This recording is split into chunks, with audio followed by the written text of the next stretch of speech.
Hey guys, this is Salamander Anagram with reaktortutorials.com, and today I'm going to do a review slash tutorial on Ultraloop, the new ensemble from Twisted Tools.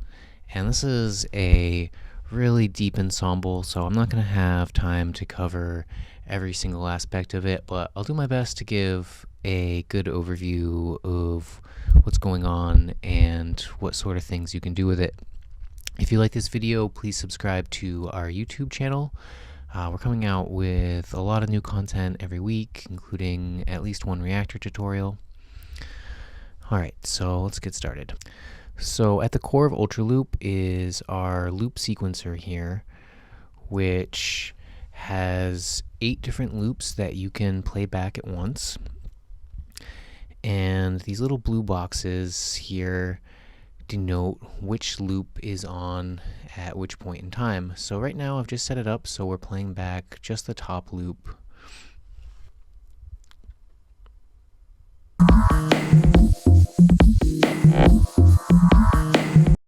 And we can kind of switch it around by setting some different loops to play at different points in time. This is going to cut into our main loop to drop in some different samples.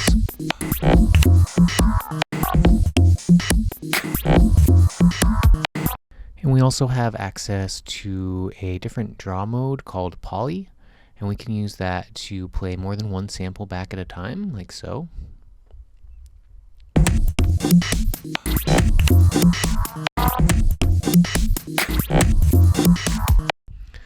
Okay, so just on its own, this loop sequencer is a really powerful and intuitive and creative creation by Twisted Tools.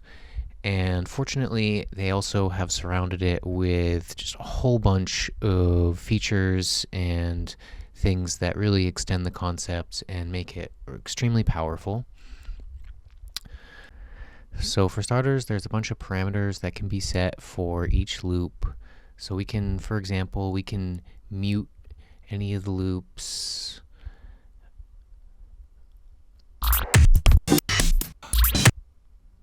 We can solo any loop. And the lock one's kind of interesting, so it gets this little padlock on the left-hand side of the interface, and it means you can't change any of the settings for the sequencer for that particular loop.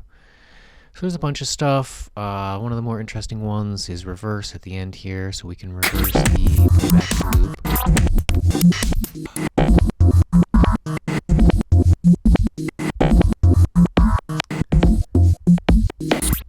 And finally we have the FX on, and that's going to set the effects to turn the effects on for that given loop. And this also works in conjunction with the FX sequencer, which goes along the top of the sequence that we have here.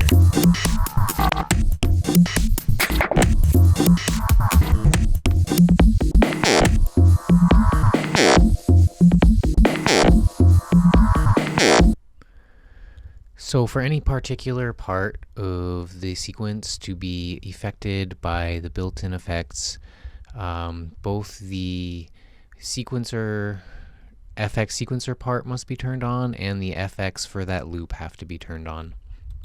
Okay, so in the sampler section here, we have a loop menu that we can use to select the given loop for each of our 8 slots.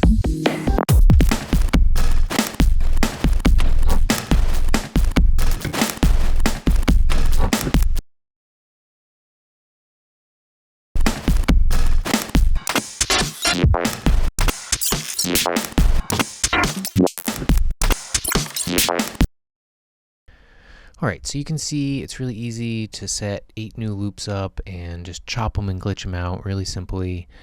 And on top of that, we even have something more powerful, which is we actually have access to be able to store and recall up to 17 different settings for our loops. So let's check out how that works. We have a button at the top of the loop section here that switches between 2 different interfaces. And in this interface, we can access our 17 different slots. By default, whenever you click on a new slot and then release it, it jumps back to the center slot. And the reason for that is it's built for performance. And so when you're programming a new slot, what you want to do is turn on this little pin button here. And then when you click on a new slot, that slot will load up and we can load in some new effects, new loops, sorry, for that slot.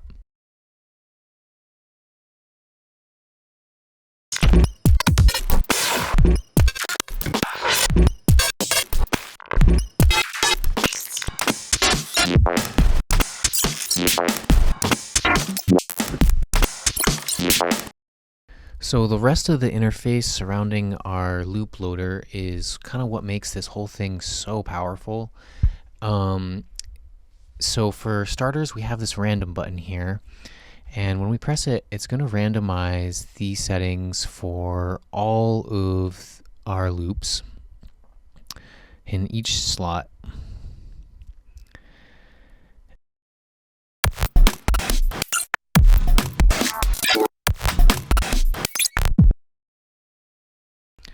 Alright, so next up, let's check out the single edit mode button directly beneath the random button. And we can use that to affect only a single slot at a time. So if we pressed random now, it would only affect the chosen slot. We can also use it to copy and paste slots. So, let's say I like the center slot a lot, just copy and paste it to this other slot here. And if we don't have single edit mode on when we copy and paste, we are actually going to copy paste our whole 17 slots into one of the other interfaces here. And you see it doesn't work if one of them is set to single edit mode and the other one isn't. The copy paste function will just fail.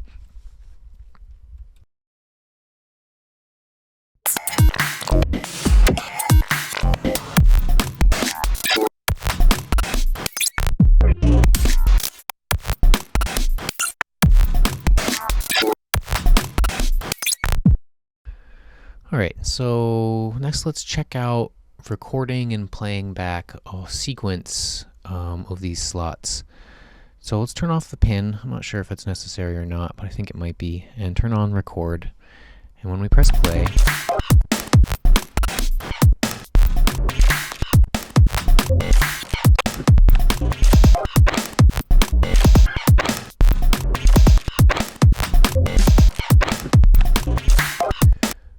we can record and play back our movement inside our interface. And just make sure you have the play button next to the record button turned on in order to play back the sequence that you recorded. Alright, so let's talk about how FX work in Ultraloop. So I'm going to turn on some parts of the FX sequencer here. And in the FX gestures area, we can press the generate button to generate 17 new random effects.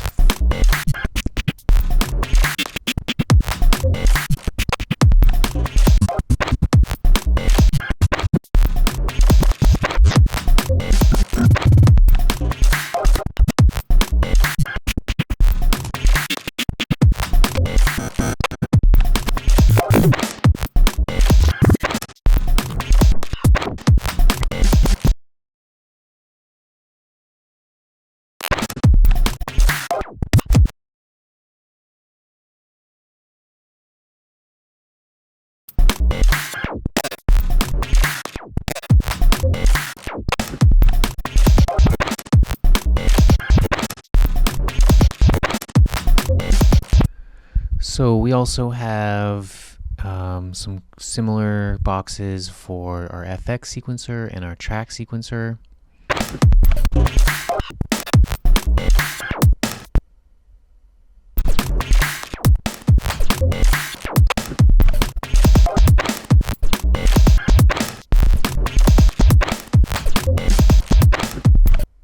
And you'll see, even though I did some movement in the FX sequencer there while it was recording, it's not playing back because I haven't pressed the play button. So make sure you press the play button if you're going to try to record your sequences. Alright, so as if all this wasn't already enough, we also have these things at the very bottom here called scenes, and there's 8 of them. and pretty much everything that exists above can be recalled with a new scene.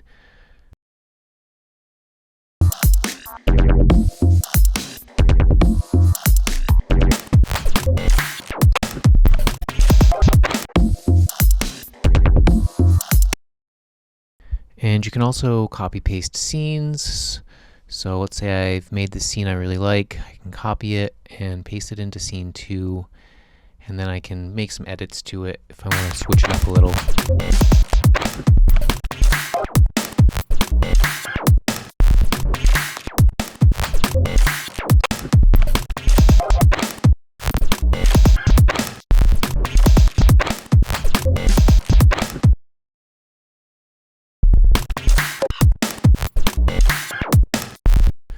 Alright, and so in the bottom left-hand corner, we have this little button that is affecting whether MIDI in chooses new scenes or new slots. So by default, we have it set to scenes here. So we can select a new scene by playing on our MIDI keyboard, which is pretty cool.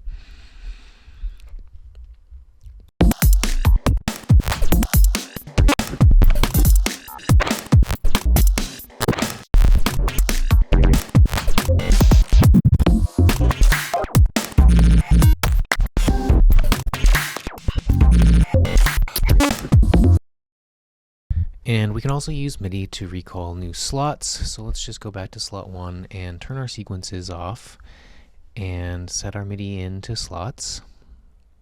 So we can recall these starting at note C3.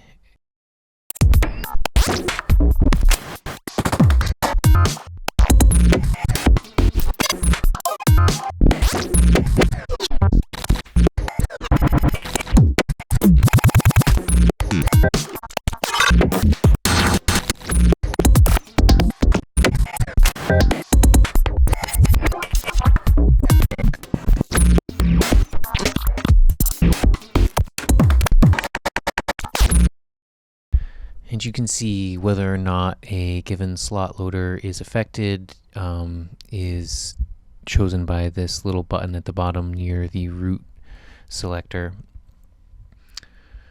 Alright, so that pretty much sums up most of the interface. I've definitely left some stuff out for brevity's sake. One thing we do have is these controls at the top here that allow us to randomize all of our slots at once. Allow us to turn on a lot of our controls for all of our slot loaders at once, etc. And so these are pretty cool, although not necessarily as useful as much of the other interface. The randomized part is probably the most important part. Alright, so all in all, I think this is just an amazing piece of gear. I'm really impressed by it. I'd say it's one of the best Reaktor ensembles I've ever seen. I haven't looked too much at the programming yet, and I'm not saying in terms of like, oh, this is the best stutter glitch I've ever heard or whatever, but it's more like just the way that they've laid everything out and the depth to the controls and etc. I mean, the whole thing is just so well thought out, and it's really impressive. Alright, so I hope you guys enjoyed this video. This is Salamander Anagram with reaktortutorials.com. Please check out our website, and I'll see you next week.